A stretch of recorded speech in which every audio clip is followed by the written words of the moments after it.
நீரிழிவு என்றால் என்ன? உடல் இன்சுலினை உற்பத்தி செய்யாத போது அல்லது சரிவர பயன்படுத்தாத போது ஏற்படும் வளர்சிதை ஒழுங்கின்மைதான் நீரிழிவு.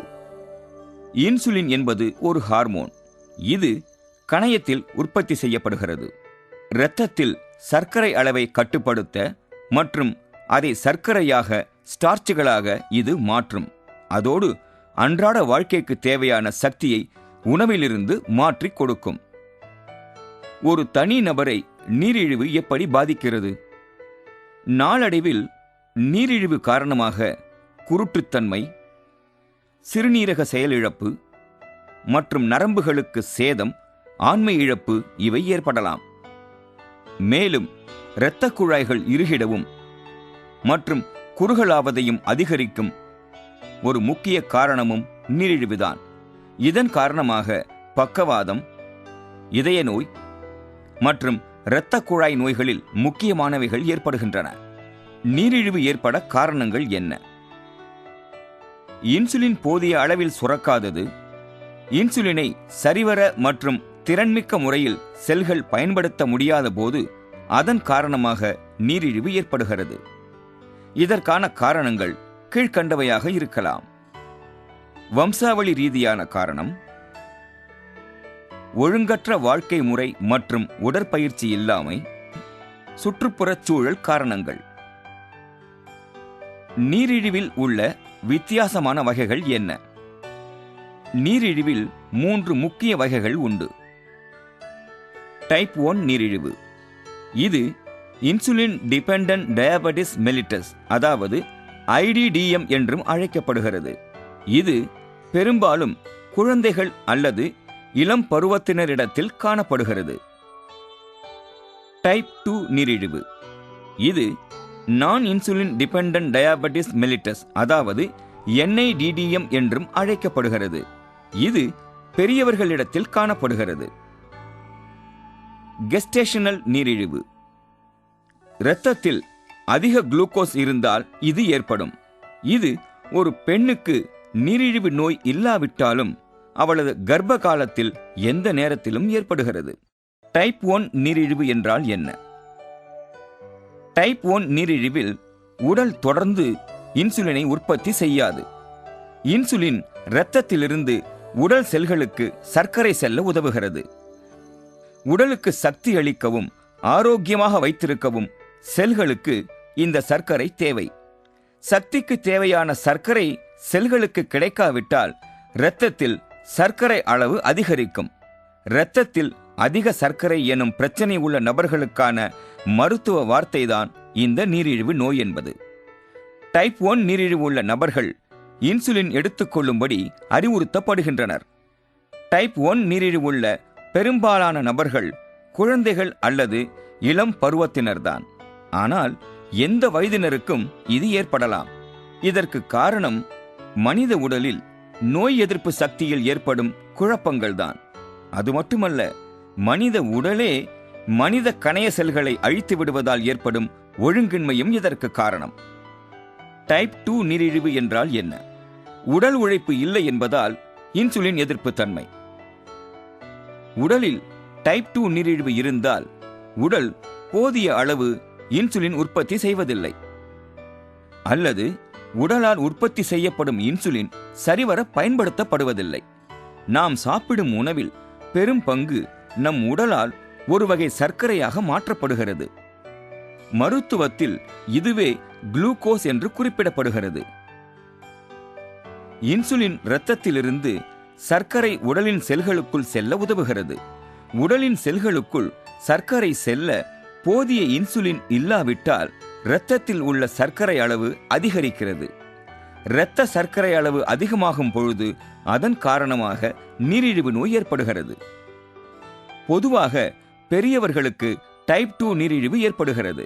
ஆனால் குழந்தைகளுக்கும் மற்ற இளம் பருவத்தினருக்கும் கூட நீரிழிவு நோய் ஏற்படுவது அதிகரித்து வருகிறது. சரியான அளவுகளில் உடலுக்கு ஆரோக்கியம் தரும் உணவுகள் சாப்பிடுதல் மற்றும் உடல் உழைக்கும் விதத்தில் வேலை செய்தல் மூலம் மக்கள் தங்களுடைய இரத்த சர்க்கரையை குறைக்கலாம். டைப் 2 நீரிழிவு உள்ள பெரும்பாலானவர்கள் நீரிழிவு மாத்திரைகள் சாப்பிடுகின்றனர். அதே வேளையில் பலர் இன்சுலினும் எடுத்துக்கொள்கின்றனர். நீரிழிவை குணப்படுத்த முடியாது, ஆனால் அதை கட்டுப்படுத்த முடியும். நீரிழிவின் அறிகுறிகள் என்னென்ன? நீரிழிவின் அறிகுறிகள் பின்வருமாறு: மிகுதியான தாகம், அதிக முறை சிறுநீர் கழித்தல், எப்போதும் பசி, களைப்பு அல்லது தூக்க உணர்வு, கைகள் மற்றும் காலில் மரத்துப்போன அல்லது குறுகுறுப்பு உணர்வு, உடலில் ஆறாத புண்கள், பெண் பிறப்புறுப்பில் தொற்று பாதிப்புகள், உடலுறவில் பிரச்சனைகள், கண் பார்வை மங்குதல், திடீரென உடல் எடை குறைதல் மற்றும் மயக்கம் போன்றவை. இந்த பிரச்சனைகளில் ஏதேனும் உங்களுக்கு இருந்தால், குறிப்பாக 1 வாரம் அல்லது அதற்கு மேலான காலத்துக்கு இருந்தால், உடனே உங்கள் டாக்டரிடம் தெரிவியுங்கள். உங்களுக்கு நீரிழிவு நோய் இருப்பதை உங்கள் டாக்டர் எப்படி தெரிந்து கொள்கிறார்? நீரிழிவை கண்டறிய மிகச் சிறந்த வழி ஃபாஸ்டிங் பிளட் குளுக்கோஸ் அல்லது இரத்தத்தில் சர்க்கரை அளவை அறியும் பரிசோதனை. இந்த சோதனையை செய்வது மிகவும் சுலபம் மற்றும் வசதியானது. ஒரு நபர் முந்தைய இரவில் எதுவும் சாப்பிடாமல் அல்லது குறைந்தபட்சம் 10 மணி நேரத்திற்கு அப்படி இருந்தால், ஒரு ஒற்றை இரத்த மாதிரி எடுக்கப்பட்டு பரிசோதனைக்காக ஆய்வுக்கூடத்திற்கு அனுப்பப்படும். இதை ஒரு டாக்டரின் அலுவலகத்தில் குளுக்கோஸ் மீட்டர் பயன்படுத்தி துல்லியமாக கண்டறியலாம். பொதுவாக ஃபாஸ்டிங் குளுக்கோஸ் அளவுகள் ஒரு டெசிலிட்டருக்கு 100 மில்லிகிராம்களை விட குறைவாக இருக்கும்.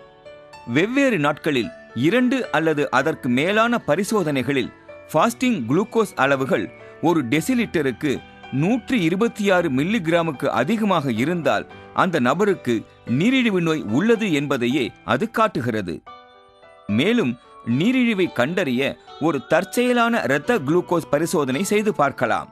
ஒரு டெசிலிட்டருக்கு 200 மில்லிகிராம் அல்லது அதற்கு அதிகமாக இரத்த குளுக்கோஸ் அளவு இருந்தால் அவருக்கு நீரிழிவு நோய் இருக்கிறது என்று அர்த்தம். நீரிழிவை எப்படி தடுக்க முடியும்? நீரிழிவை பற்றி தெரிந்து கொள்ளுங்கள். உங்கள் குடும்பத்தில் ஒரு நபருக்கு நீரிழிவு நோய் இருந்தாலும் நீங்கள் அதை தடுக்க உதவ முடியும்.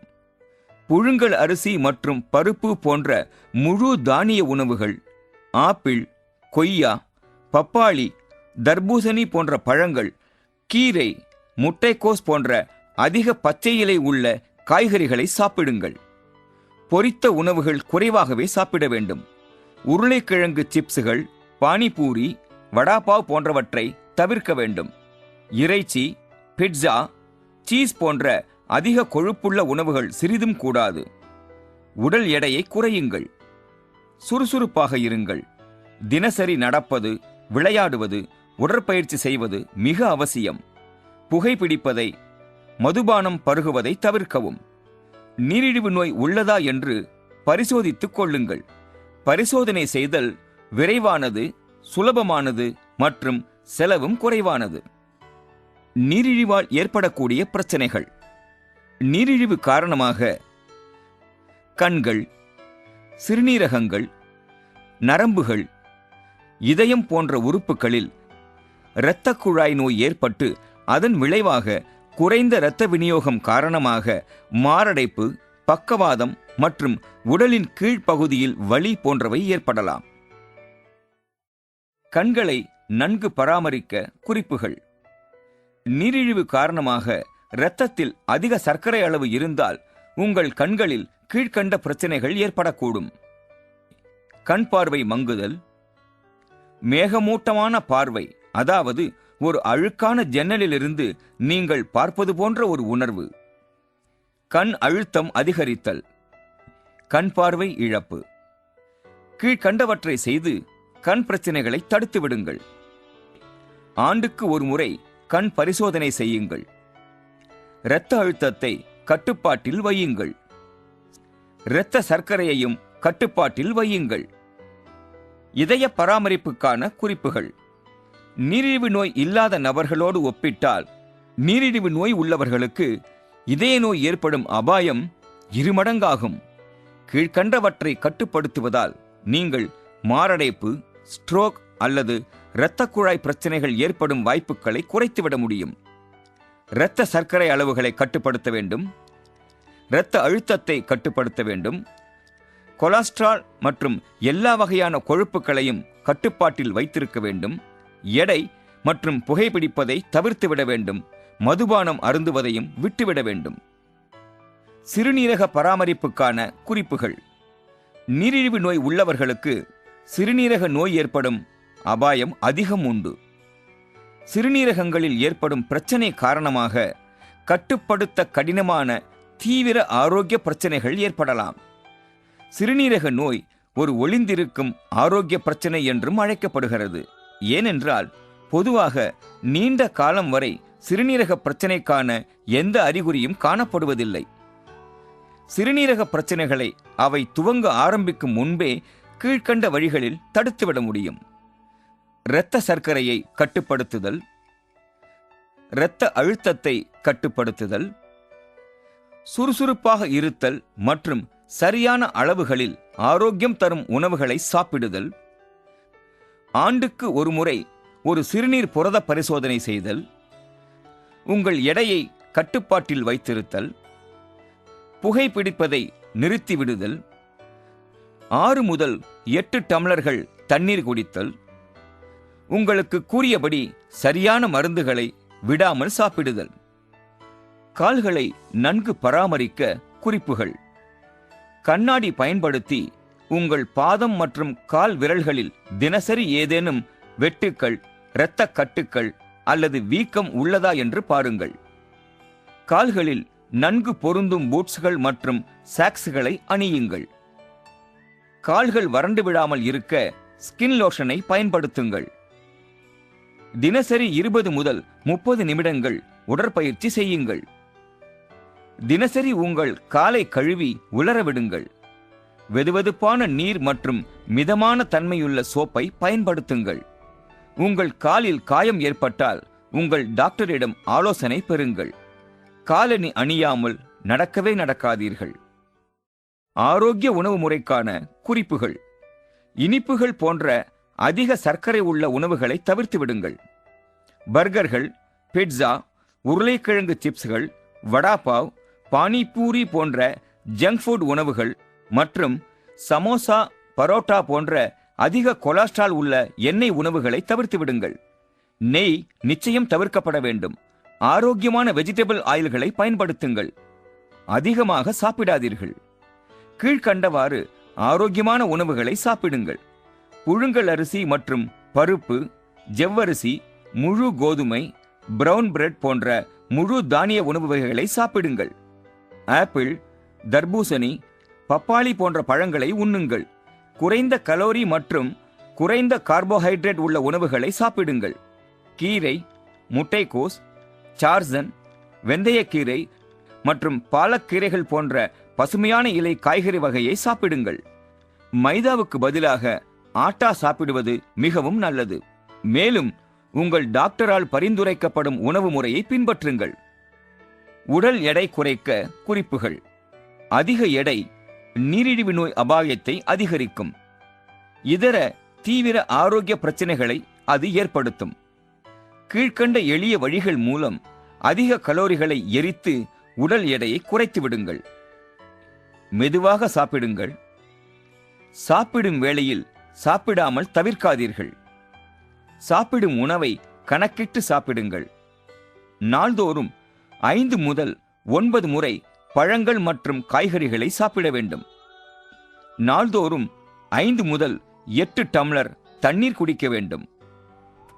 நொறுக்கு தீனி நிச்சயம் கூடாது. எப்போதும் சுறுசுறுப்பாக இருக்க வேண்டும். உடற்பயிற்சி குறிப்புகள். ஆரோக்கியமாக இருப்பது எப்படி? தினசரி குறைந்தபட்சம் 20-30 நிமிடங்களுக்கு உடற்பயிற்சி செய்யுங்கள். சுறுசுறுப்பாக இருங்கள். யோகா செய்யுங்கள். உங்கள் டாக்டர் கூறுவது போல கை கால்களை நீட்டும் பயிற்சி அல்லது உடலை இணக்கமாக வைத்திருக்கும் உடற்பயிற்சிகளை மேற்கொள்ளுங்கள்.